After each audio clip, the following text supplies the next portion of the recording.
इस समय दुनिया भर के देश कोविड-19 महामारी के खिलाफ लड़ाई लड़ रहे हैं। ऐसे में विभिन्न संगठनों ने इस वैश्विक स्वास्थ्य संकट से एक साथ मिलकर लड़ने का फैसला किया है। इसी कड़ी में प्रधानमंत्री नरेंद्र मोदी ने सोमवार को गुटनिरपेक्ष देशों के सम्मेलन को वीडियो कॉन्फ्रेंसिंग के जरिए संबोधित किया। वीडियो कॉन्फ्रेंसिंग के जरिए पीएम ने गुटनिरपेक्ष देशों से मिलकर इस महामारी से लड़ने की बात कही और माना कि मानवता कई दशकों में सबसे खतरनाक संकट का सामना कर रही है।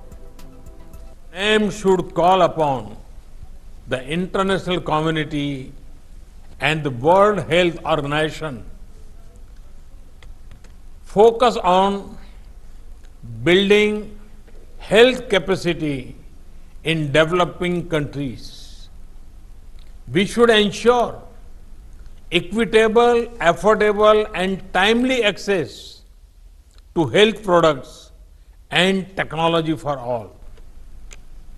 We should develop a platform for all named countries to pool our experience, best practices, crisis management protocols, research and resources.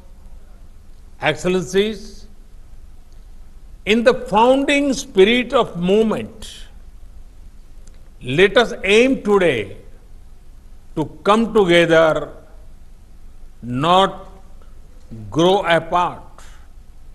Each of us can be saved from the pandemic only if we all are.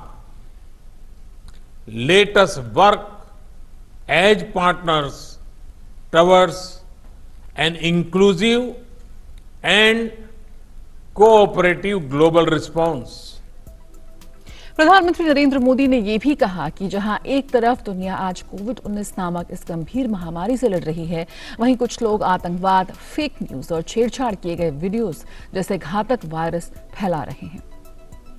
Some people are busy spreading other deadly viruses such as terrorism, such as fake news and doctored videos to divide communities and countries.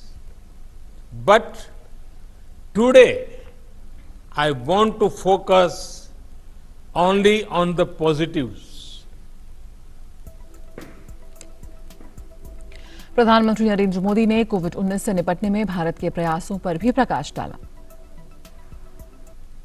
India's civilization sees the whole world is as one family. As we care for our own citizens, we are also extending help to other countries.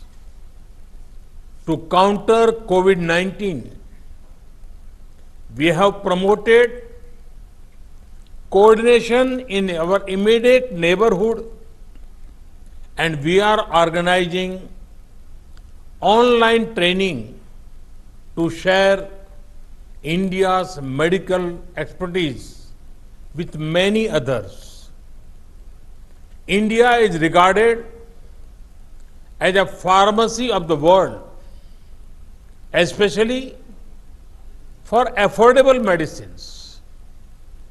Despite our own needs, we have ensured medical supplies to over 123 partner countries, including 59 members of NAM.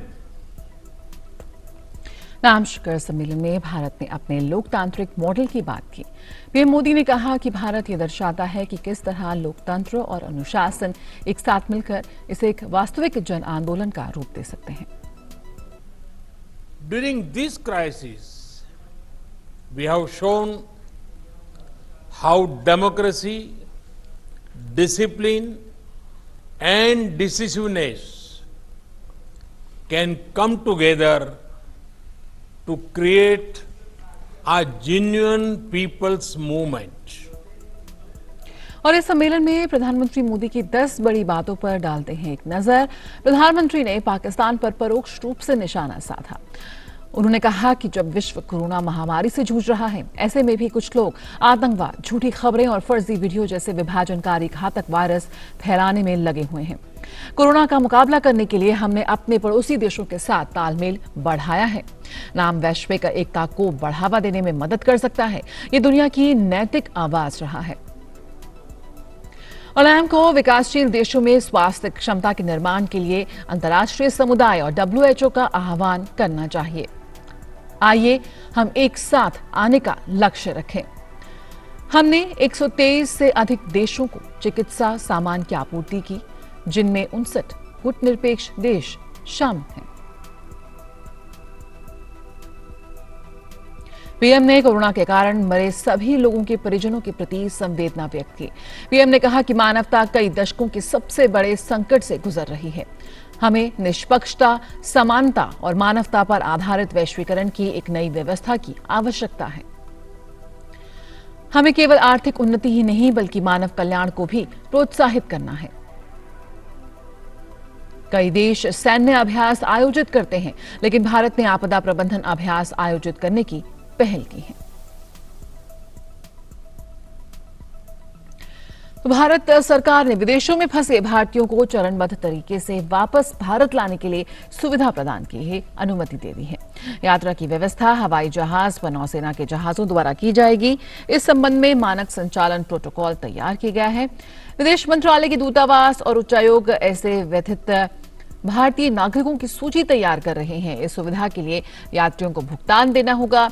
हवाई यात्रा के लिए गैर अनुसूचित वाणिज्यिक उड़ानों का इंतजाम होगा। ये यात्राएं 7 मई से चरणबद्ध तरीके से प्रारंभ होगी। उड़ान भरने से पहले यात्रियों की मेडिकल स्क्रीनिंग की जाएगी। केवल असिम्प्टोमेटिक यात्रियों को ही यात्रा की अनुमति होगी।